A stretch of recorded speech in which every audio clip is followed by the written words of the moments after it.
It is a pleasure to have the opportunity to introduce our distinguished guest speaker, Dr. Maysa Al Hussaini. Dr. Hussaini is a consultant histopathologist and full member at King Hussein Cancer Center in Amman, Jordan. She is the chair of the Institutional Review Board since 2009 and was appointed in 2018 as the acting manager for the Human Research Protection Program Office. In addition, in 2020, she has been the lead for Patients' Trust, Patients' Rights, and Patient-Centered Care Cluster. Dr. Hussaini is an active researcher with more than 150 publications in peer-reviewed journals and 9 book chapters. Dr. Hussaini has been invited to speak at local, regional, and international meetings to cover topics in pathology and bioethics. Today, Dr. Hussaini will talk about ethical dilemmas in breast cancer care. Welcome, Dr. Maysa Al Hussaini.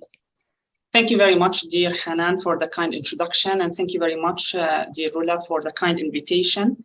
I know this is going to be a short and sweet presentation, so I'm going to tackle the issue of privacy and confidentiality in particular when it comes to cancer in general and breast cancer specifically. So as Hanan introduced me, I'm a pathologist by virtue of my profession. I've been chairing the Institutional Review Board or the Research Ethics Committee at King Hussein Cancer Center since 2009, and recently appointed as a lead for Ethics, Patients' Rights, and Patient-Centered Care Cluster at King Hussein Cancer Center. And regardless of the hat I wear, the role I play, ethical issues when it comes in particular to privacy and confidentiality are always there, are always important to address. One thing to remember that although they are in a way separate, but still they feed into each other. They are interconnected somehow. A very important startup is to differentiate between privacy and confidentiality. So what is the difference between privacy, al-khususiyya, and confidentiality, al-sirriyya? Privacy deals with person, khususiyyat al-shakhs, during examination, during history taking, during surgery, during research. So we're talking about the person, him or herself, while confidentiality deals with the information collected during the clinical care or during research, for example, data that was collected. So privacy is defined as a situation when a person is free from public interference or probably better termed intrusion. يعني الإنسان محمي من التدخل, okay, أو الفضول. While for confidentiality, it's better defined as a situation when information is kept secret from the reach of any other person. This is why احنا بنحكي المعلومات الطبية دائما معلومات سرية. Our medical records should always be considered as confidential. So there is restriction for privacy. There is restriction for the public from accessing the personal details about a person, while confidentiality deals with restriction or protection of the information already collected from a range of unauthorized person. Now, WHO consider privacy as a right and confidentiality as an agreement. Now, whether in patient care, in pathology, or in research, we have always to mind privacy versus confidentiality. Now, just to give you an example, it's not acceptable, I would say, to, for example, sit in the waiting area and start taking the history from a patient, right? This is exactly what we call an intrusion of the privacy.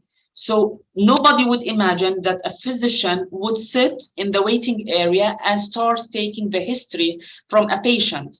And this is exactly what is meant by privacy. Confidentiality, on the other hand, an example is that in pathology, for example, in particular, nobody would expect that a pathologist would handle a pathology report with all the details on the diagnosis to somebody else other than the treating physician or the patient, him or herself.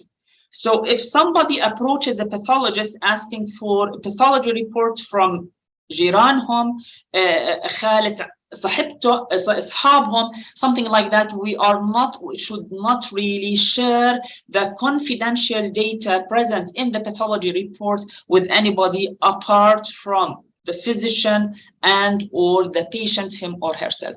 Now, things probably are slightly more clear when it comes to research. So it's always taught to researchers that they should try as much as possible to the best of their capability to conserve privacy and confidentiality. Now, traditionally in research, risk has been, in any research, we always look at two arms.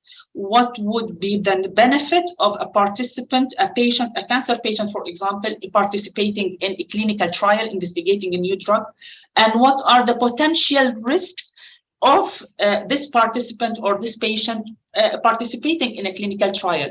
We always in research weigh the benefits to the risk. We try always to increase the benefits and try to decrease the risk. Now, the risk has been traditionally assessed by two dimensions, the probability of the risk and the magnitude of the risk.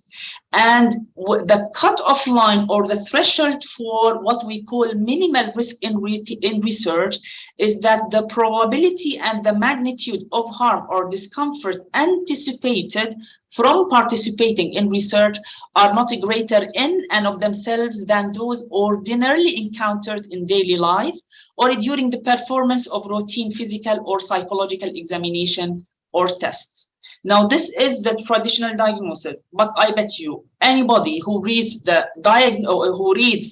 this definition would really think only about physical risk, administering new drugs, drawing blood. Certainly, the non-traditional types of risks are always there. So we always emphasize in research that risk, when we assess for risk-benefit ratio, the risk doesn't have always to be physical. It can be other than physical risk. Like, for example, the usual example that we use is the risk to preserve privacy and confidentiality.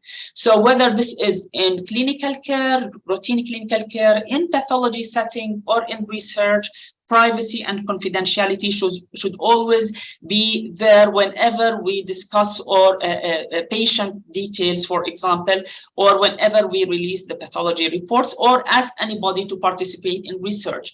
Why is that? Because really both the privacy and confidentiality are considered to be pillars in informing the relation between the physician and the patient, the participant in research, or the pathologist. Trust is very important throughout the journey of individuals within the healthcare system, and the intrusion of a privacy or the breach of confidentiality would have erosion effect. Would erode trust between the healthcare provider and a patient or the participant. So how do we tackle the issue of privacy and confidentiality? I think it's very important to increase the awareness on the importance, on the difference between both, but the importance and how they are in a way interrelated. We have to educate our staff, and certainly what we're lacking perhaps in most of our countries in the region is regulation. So we don't have something similar to HIPAA, for example, in the States, or the General Data Protection Regulation, the GDPR in Europe. At KHCC, what we try to do is really reach out to researchers as well as to health workers in general by trying to simplify the idea of privacy and confidentiality. So we introduced two characters, Zakana and Zakan, and those two characters would come up every 2 weeks with some important, short, brief, but important message.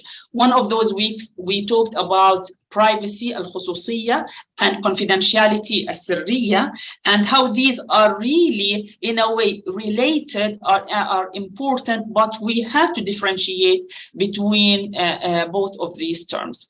So I hope I was able to share with you just a quick run through the privacy and confidentiality concepts in ethics, as I said, whether this is in the context of research or in the context of clinical care. Thank you very much for listening.